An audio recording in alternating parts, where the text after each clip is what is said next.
बड़ी खबर यह आई है कि हुती के हमलों का ही इजराइल ने बदला लिया है और इजराइल के प्रचंड हमलों से यमन कैसे थर्रा गया है उसी को लेकर खबरें और भी हैं, क्योंकि हुती के कब्जे वाले होदेइदा पोर्ट पर बमबारी हुई है और हुती के कई ठिकानों को जिस तरीके से तबाह किया गया है उसकी एक्सक्लूसिव तस्वीरें आपको TV9 भारतवर्ष दिखा रहा है। आपको बता दें IDF अटैक में 6 लोगों की मौत, 80 से ज्यादा घायल।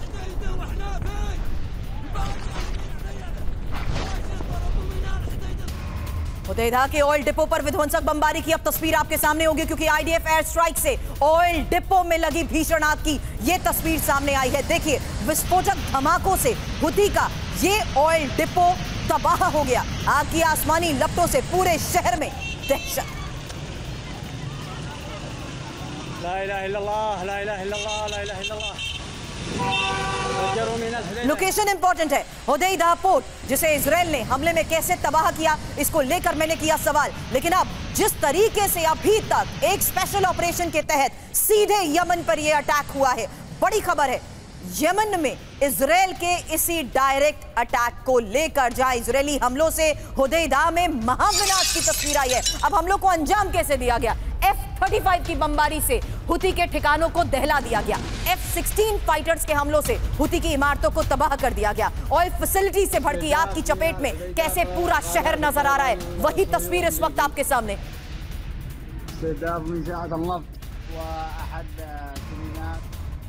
हुती से इसी डायरेक्ट बदले को लेकर कैसे अटैक्स को दिया गया है अंजाम। श्रीवास्तव सर, आपसे करूंगी सवाल, उससे पहले यह इंफॉर्मेशन, IDF एयर स्ट्राइक से होदेइदा में महाविनाश, 8 F-35 एयरक्राफ्ट से भीषण बमबारी हुई है, 5 F-16 फाइटर्स के जरिए हमलों को अंजाम दिया गया है। एयर स्ट्राइक में ऑयल फैसिलिटी टारगेट की गई है। होदेइदा पोर्ट तबाह कर हुती की कमर को तोड़ने की यह कोशिश है। विस्फोटक धमाकों से हुती के ऑयल डिपो को भी तबाह किया गया है। कहां पर हुए हमले, किस तरीके से दिया गया हमलों को अंजाम, किस तरीके से आप श्रीवास्तव सर इसे मॉनिटर कर रहे हैं, क्योंकि ये इंपॉर्टेंट है।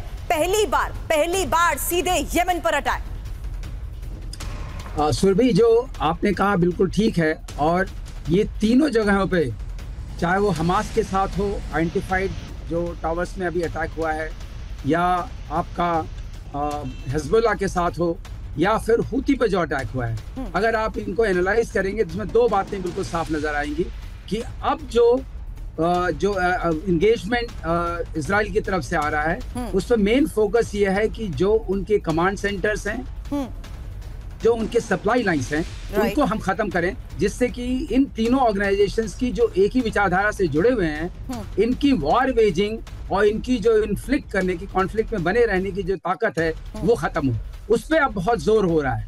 और जो बदली हुई एयर वॉरफेयर की जो डायनेमिक्स है, जिसमें कि UAV का भी जो मिश्रण हुआ है, उसमें एक डर हमेशा बना रहता है।